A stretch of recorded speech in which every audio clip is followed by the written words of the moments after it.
प्रदेश Congress committee की ओर से आप सबका इस पत्रकार वार्ता में स्वागत करता हूं। आज की इस पत्रकार वार्ता के 3 पहलू में मैं पहले उन्हें एक लाइन में आपको बताऊंगा और फिर चर्चा करूंगा। महंगाई, बेरोजगारी, झूठ और लूट, भाजपाई सत्ता ने पिलाया खून का। दूसरा पहलू है, और हिमाचल के जो मेरे साथी हैं वो इसे बेहतर समझते हैं कि जोइया मामा और नरिया नाना है सत्ता के घमंड में मगरूर किया उन्होंने हिमाचल को मजबूर। और तीसरा पहलू वो है जिसको हारे हुए भाजपा के नेता दोहराते हैं, इसलिए देवभूमि की धरा है और परिवर्तन की परंपरा।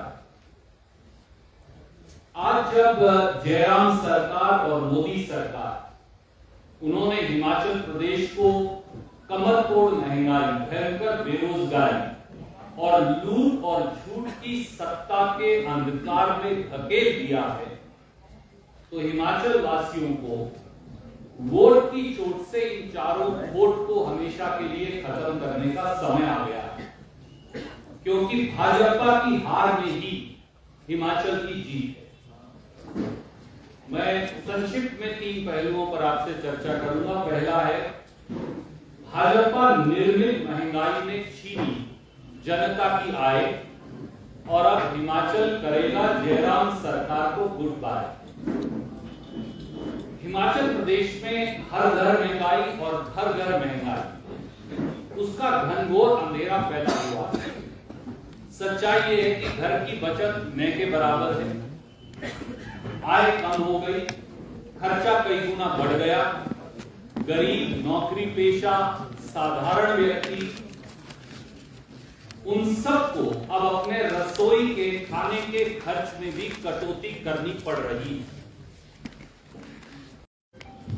आज हिमाचल के लोग की ठोकरें खाने को मजबूर हैं। रसोई गैस का सिलेंडर 30% बढ़ोतरी, पेट्रोल 71 रुपए लीटर था, कमर्शियल गैस सिलेंडर 1409 रुपए का था, आज मुझे बताया कि 2200 रुपए से ज्यादा का हो गया। लगभग 52-51% की बढ़ोतरी। चीनी 21 रुपया से 45-50 रुपया हो गया, 114% की बढ़ोतरी। चावल 22 रुपया से 38 रुपया हो गया, लगभग 72% महंगा। महंगाई अब हिमाचल जैसे साधारण जीवन यापन करने वाले प्रदेश के लोगों के लिए अब एक नासूर बन गई है और जानलेवा साबित हो रही है।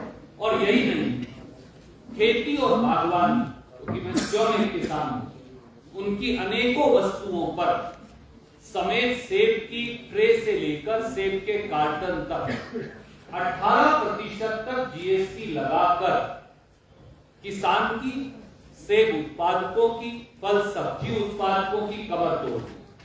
और दूसरी तरफ दूध, पनीर,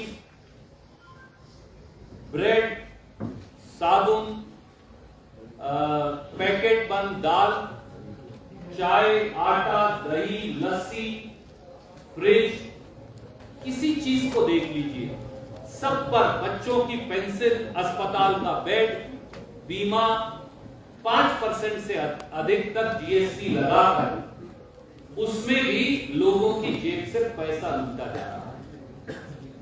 इसलिए भाजपा की हार में ही महंगाई पर जीत है। दूसरा पहलू है बेरोजगारी। जिसने हिमाचल को बेरोजगारी की आग में झोंका, उसे लोग क्यों दे मौका? ये जयराम ठाकुर जी से सवाल पूछा जा रहा है। देश में बेरोजगारी 45 साल में सबसे अधिक है। ये मैं नहीं कह रहा, आपके चैनल और अखबार हर रोज लिखते हैं। पर CMIE की, centre for monitoring of Indian economy की लेटेस्ट जो रिपोर्ट आई है, उसके पहले सफे पर जरूर 9% बेरोजगारी हिमाचल में दिखती है, पर आप उसके अगले अगर पहलू देखें मेरे साथी अभय दुबे जी यहाँ हैं, उन्होंने और मैंने बैठकर वो सारे आंकड़े देखे तो बड़े चौंकाने वाले।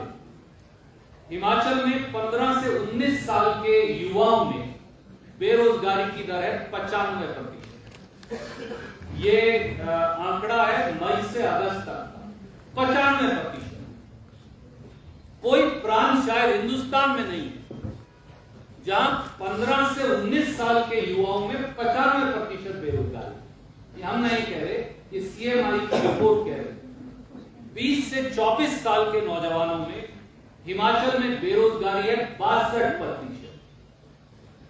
25 से 29 साल के नौजवानों में बेरोजगारी है 26% और 30 से 34 में है लगभग 14%। आप मुझे बताइए, जिस प्रांत में 15 साल से 29 साल के नौजवान को रोजगार ना मिले, जहां 63,000 सरकारी नौकरियां खाली हो, जहां अखबार और टेलीविजन के मुताबिक जो हमारे स्थानीय अखबार है वो ये कहते हो कि 40 से 45% नौकरियां खाली पड़ी हैं सरकार की, उस प्रांत के नौजवान क्या करेंगे? उनका भविष्य अंधकार में ना हो तो क्या हो? और गुरु और चेला, मोदी जी और जयराम जी दोनों एक से एक बड़े जुमलेबाज निकले। वो तो कहते थे 2 करोड़ रोजगार हर साल दूंगा, 16 करोड़ रोजगार देने थे, 4.5 करोड़ रोजगार केंद्रीय सरकार ने खत्म कर दिया। और जयराम ठाकुर यानी उनके चेले ने क्या किया? याद करिए, सरकारी आंकड़े कहते हैं कि हिमाचल में 8,82,000 पंजीकृत बेरोजगार नौजवान हैं। लगभग 9 लाख जिस छोटे से प्रांत में बेरोजगार नौजवान रोजगार के लिए रजिस्टर करें, वो प्रांत कैसे चलेगा? 2017 में भाजपा ने कहा था कि हर गांव में बीपीओ लगाएंगे। 5 साल बाद एक गांव में भी बीपीओ नहीं लगा, तो रोजगार कहां से आएगा? उन्होंने 2017 में कहा था कि रोजगार को बढ़ावा देने के लिए हर साल 50,000 नौजवानों को अंग्रेजी की शिक्षा दें, परंतु 5 साल में 2.5 लाख को देनी, एक को भी नहीं मिली। ये कहा था शिमला, धर्मशाला, हमीरपुर, चंडीगढ़, वहां छात्रावास खुलेंगे। क्या कोई छात्रावास खुला? नहीं। प्रतियोगी परीक्षाओं के लिए यात्रा करने वाले छात्रों को निःशुल्क यात्रा की सुविधा का वादा था, वो भी झूठ निकला। तो गुरु और चेला दोनों जुमलेबाज। नौकरी देने की बजाय भाजपाई भ्रष्टाचार में युवाओं का के आगे अंधकार आ गया। मेरे से ज्यादा आप जानते हैं, हिमाचल के लोग जानते हैं कि पुलिस भर्ती पेपर लीक घोटाला में 8-8 लाख रुपए में पेपर बेचे, युवाओं के भविष्य को बोली लगाकर बेच दिया। शिक्षक प्रोफेसर भर्ती घोटाला, मानव रचना घोटाला, आप सब इससे वाकिफ हैं। जिस प्रांत में नौजवानों के भविष्य की मंडी में बोली लगाई जाए, उस प्रांत में ऐसी सरकार को क्या रहने का अधिकार है? प्रश्न ये। और तीसरा पहलू, भाजपा ने पट्टा लगा दिया, साइन बोर्ड लगा रखा, देश की संपत्ति बेचो और लूटो, इंडिया ऑन सेल। ये है भाजपा की सच्चाई। मैं इसके लिए वो जुमलेबाज जी कल दोबारा आने वाले, जो अपने आप को हिमाचल से जुड़ाव की बात करते हैं, उन जुमलेबाज जी के बारे में और भाजपा के बारे में 5 लाइन के तथ्य आपके सामने रखे। मोदी सरकार ने 7 साल में बैंकों में 5,35,000 करोड़ का बैंक फ्रॉड हुआ। ये पैसा किसका है? ये पैसा हिमाचल और देश की जनता का।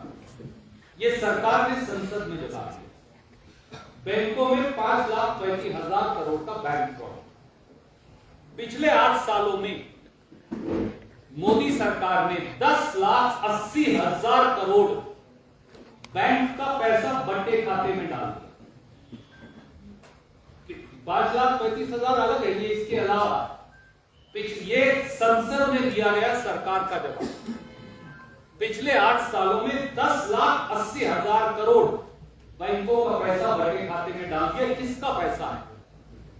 ये लाहौल स्पीति हो या कांगड़ा हो या मंडी हो या कोई और हिस्सा हो, गरीब आदमी जो एक एक पैसा बैंक में जमा करवाता है, ये वो पैसा है। 8 साल में 80 लाख करोड़ विदेशों से काला धन तो आया नहीं, उल्टा 33 बैंक फ्रॉड करने वाले लोग, और उनमें भी कई अधिकतर का नाम मोदी है, मुझे नहीं पता क्या सहयोग है या प्रयोग है। ललित मोदी, नीरव मोदी, मेहुल मोदी चौकसी, चेतन संदेशरा, जतिन मेहता, 33 लोग लाखों करोड़ हिंदुस्तान के बैंकों के लूटकर पिछले 8 साल में विदेश भगा दिए, एक भी वापस नहीं आया। पिछले 8 साल में एक सरकारी फैक्ट्री तो लगाई नहीं, उल्टा लाखों करोड़ की 26 सरकारी उपक्रम बेच दिए। और ये केवल मुजबानी नहीं कह रहा मैं, उसकी लिस्ट आपको भेज रहा हूं। उसकी एक पूरी लिस्ट है जो बेच दी, ये मैं आपको साथ साथ भेज रहा हूं। पिछले 8 सालों में भारतीय जनता पार्टी ने अंतरिक्ष, जमीन और पाताल में देश की सारी संपत्ति बेच डाली, लाखों करोड़। और मैं आपको उनमें से कुछ पढ़कर बताऊंगा। 27,000 किलोमीटर सरकारी राष्ट्रीय राजमार्ग की बोली लगा रखी है, बेच देंगे।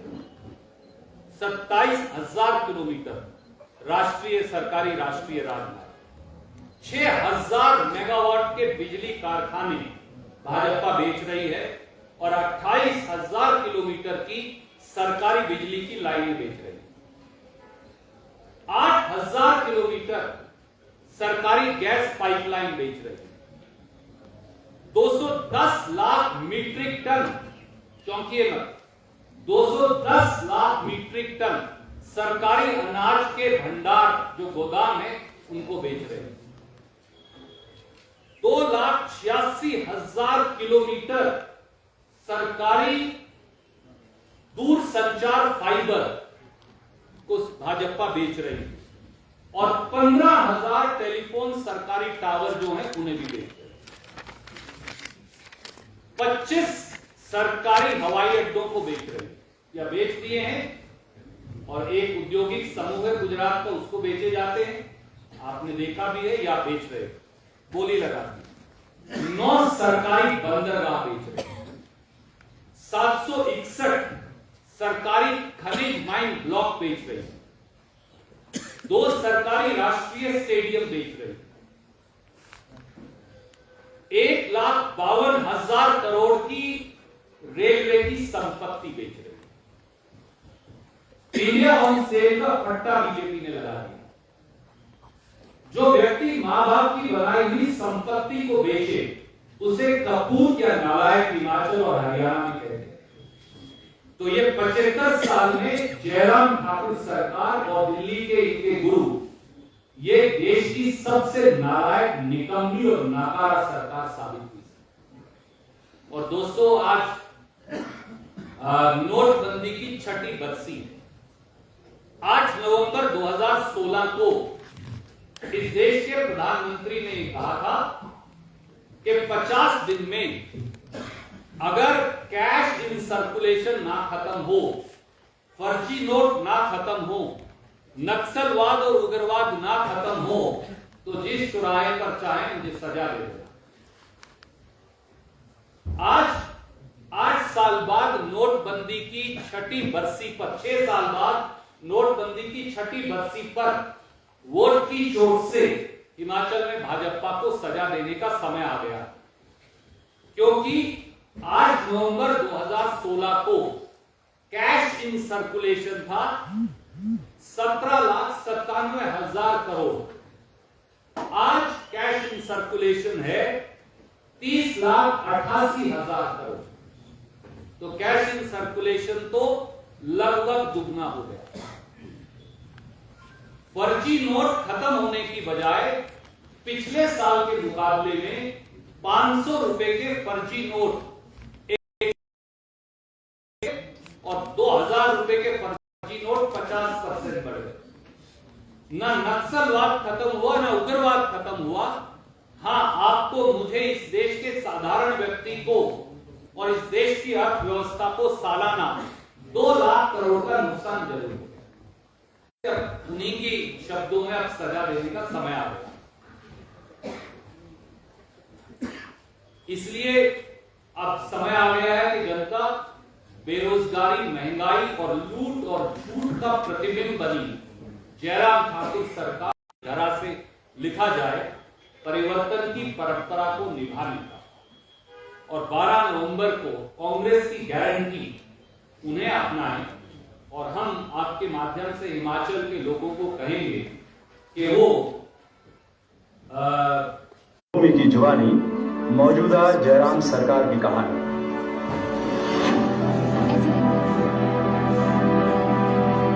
इस सरकार की कहानी का आगाज उसी 27 दिसंबर 2017 से करता हूं जिस रोज जयराम ठाकुर को सत्ता की कमान मिली थी। सतरंगी वादों के सपने और सुनहरे ख्वाबों के घोषणा पत्र के साथ बीजेपी सरकार ने अपनी पारी का आगाज किया था। लेकिन आज अंजाम क्या है? एक नई नौकरी नहीं, एक नई फैक्ट्री नहीं, विकास का कहीं नामो निशान नहीं, उम्मीद का कहीं एक टुकड़ा आकाश नहीं, मंडी में एयरपोर्ट का झूठा वादा, ऊना से हमीरपुर रेल का फर्जी वादा। जिधर नजर दौड़ाइए उधर ही फर्जीवाड़े का मर और ऊपर से सिर पर 63,200 करोड़ का कर्ज। जयराम सरकार का वादा भय भूख भ्रष्टाचार से मुक्त सत्ता का था। हकीकत महंगाई, बेरोजगारी, बेकारी में डूबी सत्ता का है। वादा डबल इंजन सरकार में चहुमुखी विकास का था। हकीकत जोइया मामा और नरिया नाना की नाइंसाफी का है।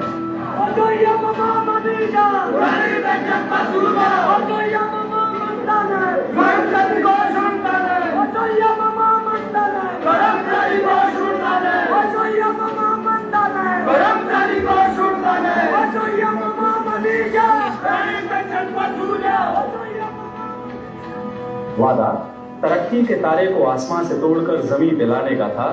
हकीकत हिमाचल की जमीन के जर्रे जर्रे का सौदा का है। वादा हर हाथ को काम देने का था। हकीकत हाथ से थाली छीनने का है। वादा 1 रैंक 1 पेंशन में पारदर्शिता का था। हकीकत आंकड़ों में फर्जीवाड़े का है। वादा सस्ते सिलेंडर का था। हकीकत 1200 रुपए के सिलेंडर का है। महंगाई का आलम यह है कि जिस देवभूमि में अवतार लेने के लिए देवतागण लालायित रहते थे, उसी देवभूमि के वासी 2 वक्त की रोटी के लिए आज दर बदर की ठोकरें खा रहे हैं। वादा अपराध आतंकवाद से मुक्त शासन व्यवस्था का था। हकीकत यह है कि आतंकवादी विधानसभा के चौखट पर चढ़कर चेतावनी दे जाते हैं और जयराम ठाकुर का जवाब होता है, स्याह रात के जुल्म पर हमारा कोई जोर नहीं, दिन के उजाले में जुल्म का कोई शोर नहीं। वीर भूमि के किसी वासी के लिए इससे ज्यादा शर्म की बात कुछ और हो ही नहीं सकती। वादा देवभूमि को ज्ञान भूमि बनाने का था। हकीकत मानव रचना घोटाले का है। शिक्षा व्यवस्था में घोटाला, परीक्षा प्रणाली में घोटाला, पुलिस भर्ती में घोटाला, जेल में घोटाला। समझ में नहीं आता कि सरकार बीच घोटाला है या फिर घोटाले बीच सरकार है। मैं हिमाचल बोल रहा हूँ।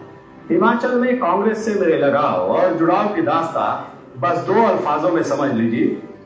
एक ने जन्म दिया, दूसरे ने पाला। एक ने अंगुली पकड़कर पैरों पर खड़ा किया, दूसरे ने हाथ पकड़कर चलाना सिखाया। इंदिरा जी ने मुझे पूर्ण राज्य का दर्जा दिया। राजा वीरभद्र जी ने पूर्ण राज्य को विकसित राज्य में तब्दील किया। कांग्रेस ने अपने शासनकाल में मुझे इस शान शौकत से सजाया संवारा कि मेरे पैर जमीन पर नहीं टिकते थे, लेकिन अब तो मेरे पैरों के नीचे से ही जमीन खिसक रही है। कांग्रेस के शासनकाल की वो खुशहाली बीजेपी राज में बदहाली में तब्दील हो चुकी है। भय, भूख, भ्रष्टाचार, लूट और झूठ, बीजेपी राज में रोज मुझे पीना पड़ रहा है खून के घूंट। लेकिन मुझे पता है कि हर रात की सुबह होती है, इस रात की भी सुबह होगी। आपकी तरह मुझे भी उस सुबह का बेसब्री से इंतजार है। मैं हिमाचल बोल रहा हूं। मुझे चाहिए सुनहरे भविष्य की गारंटी, और वो देगी एक बार फिर कांग्रेस। शुक्रिया। आप मैं पहले रिक्वेस्ट करूंगा हिमाचल के जो हमारे साथी वो पूछने और राष्ट्रीय पत्रकार बहुत सारे आए, उनका भी स्वागत है। पहले हिमाचल के साथी सुरजेवाला जी, जैसा कि आपने आरोप लगाया करोड़ों पे संपत्तियां बेच दी, रेलवे बेच दिया, तो क्या सरकार का काम बिजनेस करना होता है या पॉलिसीज बनाना होता है? आपको सवाल के लिए सरकार का काम जल्द करना है। अगर पूरा रेलवे बेच देंगे तो वो टिकट जो आज सब्सिडाइज रेट पर गरीब साधारण जनता को एक जगह से दूसरे जगह जाने के लिए मिलता है, माफ कीजिए अडानी जी उस रेट पे आपको टिकट देने वाले नहीं, क्योंकि वो मुनाफा कमाने के लिए कंपनियां चलाते हैं। सरकार गरीब से गरीब, पंक्ति में खड़े आखिरी व्यक्ति, साधारण व्यक्ति, नौकरी पेशा व्यक्ति, उनके लिए मूलभूत सुविधाएं बनाती है। पंडित जवाहरलाल नेहरू ने अगर इस देश में मूलभूत कल कारखाने खड़े किए तो इसलिए कि ये वो एक्टिविटीज हैं जो प्राइवेट कंपनियां या व्यक्ति वो मुनाफा कमाएंगे, सरकार का काम है जन करना। जो टैक्स का पैसा आएगा उससे वो इस प्रकार के कार्य करेंगे। वो फाइबर बिछाने की बात हो, वो टेलीकॉम टावर्स खड़े करने की बात हो, वो सरकारी शिक्षा के को बढ़ावा देने की बात हो, वो रेलवेज को ब्रॉडगेज करने की बात हो, वो दूर दराज इलाकों के अंदर सड़क तंत्र बनाने की बात हो, वहां एक एक घर तक बिजली पहुंचाने की बात हो, पीने का पानी पहुंचाने की बात हो, ये सरकार की जिम्मेवारियां है। और अगर आप वो सारी बातें, वो 75 साल में खड़ी की गई सारी संपत्ति उसे भ्रष्टाचार की भेंट चढ़ाकर मुट्ठी भर उद्योगपतियों की जेब में डाल देंगे तो ना हिमाचल चल पाएगा और ना देश। हमारा कहना और सुरजेवाला जी आपसे सवाल है 30 मिनट पहले इसके बाद सर, अगर 2024 में सेंट्रल में नए युग मार्ग से स्टेट हिमाचल, अगर 2024 में आपकी सरकार आई तो जैसे इंदिरा जी ने सरकारी संपत्तियों को वापस अपने रेगुलेशन लाके वापस ले आई थी भारत में, क्योंकि आप भी ऐसा करेंगे जो सरकारी संपत्तियां बिक रही है या वापस लाएंगे? हालांकि आज हम 2022 के चुनाव के लिए आए हैं और मैं आपके सवाल का सम्मान करता हूं और उसकी भावना का भी। जो कारवाई देखिए इस देश में मोनोपोली या अगर मौजूदा सरकारें क्या कर रही है, भाजपा वो कंपनी सरकारों का निर्माण कर रही है। सरकारें कंपनी नहीं चला सकती। बीजेपी का मॉडल है कंपनियों द्वारा सरकार चलाना, हमारा मॉडल है जनता के द्वारा सरकार चलाना। और जो कानून बनाने की आवश्यकता पड़ेगी, हालांकि इस पर हम अलग चर्चा करेंगे, पर मैं आज मेरे विषय से ना भटककर केवल इतना कहूंगा कि जो कानून बनाने की जरूरत पड़ेगी समेत एंटी ट्रस्ट लॉज के, कांग्रेस की सरकार वो बनाएगी ताकि जनता देश की संपत्ति की मालिक रहे, व्यक्ति। मेरा सवाल है सर, 30 मिनट पहले प्रेस कॉन्फ्रेंस में नेशनल लीडर बीजेपी के रविशंकर प्रसाद थे, उन्होंने ये कहा कि राहुल गांधी नजर नहीं आ रही, क्या उन्होंने पहले ही कोई हाल मांगने इसलिए नहीं आ रहे? रविशंकर प्रसाद जी को आप गंभीरता से मत लिया, क्योंकि उन्हें आजकल भारतीय जनता पार्टी भी गंभीरता से नहीं लेती। उनको उनके प्रांत में भी खारिज कर दिया है दिल्ली से। हमारे बुजुर्ग हैं